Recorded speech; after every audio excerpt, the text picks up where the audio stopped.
Every startup book is wrong. I just spent 60 hours in Elon Musk biography by Walter Isaacson, and after 40 pages of notes, I painstakingly extracted out the actual operating system that he uses. And I'm not talking about his tweets, I'm not talking about politics, I'm not even talking about mechanics. I'm talking about the rules boiled down to 3 simple steps that will contradict everything that you've ever been taught about building a company. So who am I and why does this matter? Well, I spent 13 years in tech. I've closed over $100 million in sales. I've built and sold startups and generated over 1.6 million in revenue. And then I deleted everything. I sold my house, I moved 8,000 miles to Bangkok, and I built an AI first company with no team and no excuses. And I didn't read this biography because I'm some Elon fanboy. I read it because I needed to know if the way I'm operating right now is actually running on a broken system. And here's what I found.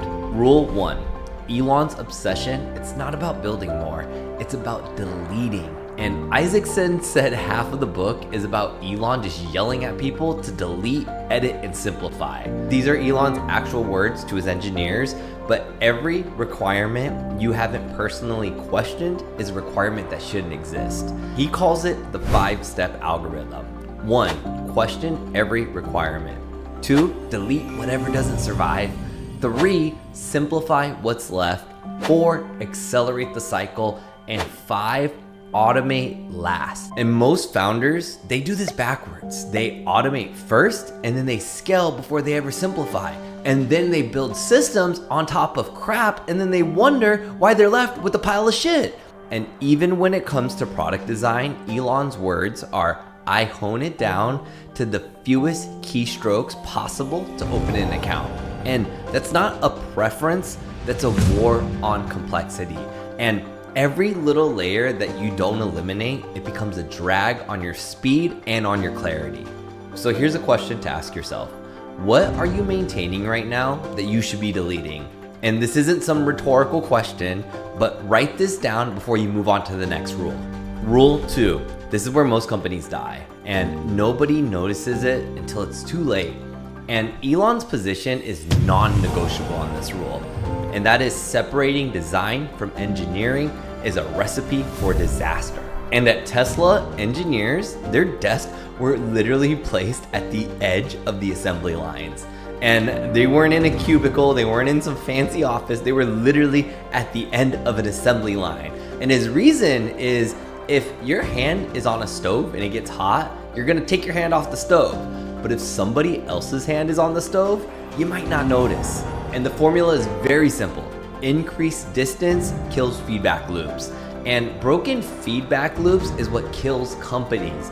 And this is why he hates layers, because he refuses to let his designers just throw specs over the walls to their engineers who weren't even in the room when they were making decisions. And when a bottleneck appeared at the factory, Isaacson actually documented that Elon would get on a plane the same day and he would sleep on the frickin' floor and he wouldn't leave until it was resolved. And some people might call that micromanagement, but that's called extreme ownership and knowing your product from A to Z. Max Levchin, PayPal co-founder, he said this about Elon.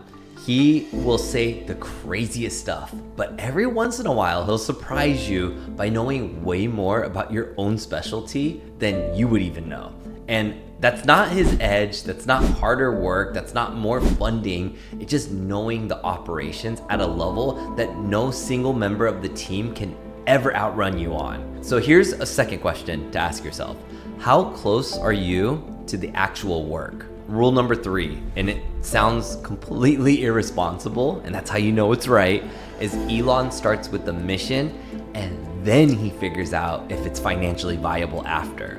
And this is a quote directly from the book, but Elon starts with the mission and later finds a way to backfill in order to make it work financially.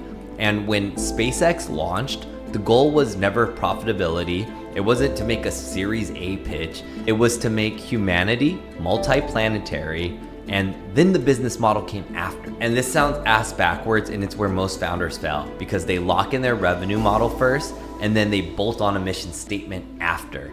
and then they wonder after 2-3 years why they're not getting traction and their company feels so hollow. The mission is what survives the bad months, and the revenue, it doesn't get you through the hard times. And these are Elon's actual words on this, but technological progress is not inevitable. It only improves if a lot of people are working very hard to make it better. And he believes it's his obligation to work on the things that actually matter. And he's not thinking about incremental, he's not thinking about a niche. He's trying to be a world builder and not a product builder.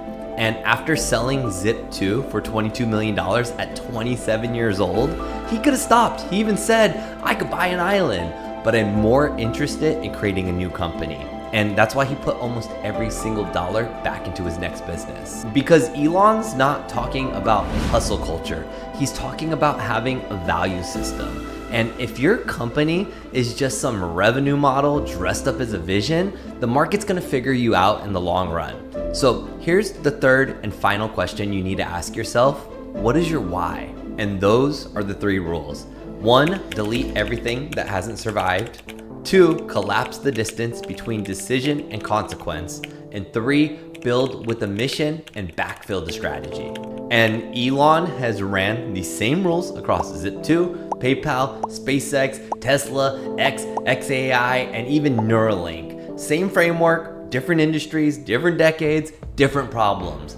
And if your startup is stuck right now, I can almost guarantee you're violating one of these 3 rules. So go back to rule number 1 and don't overcomplicate it. And by the way, I'm building my AI startup in public. So every decision, every mistake, every system that I'm running, it's all here for your viewing pleasure. So if you're the kind of founder who actually wants actionable content, then subscribe to the channel.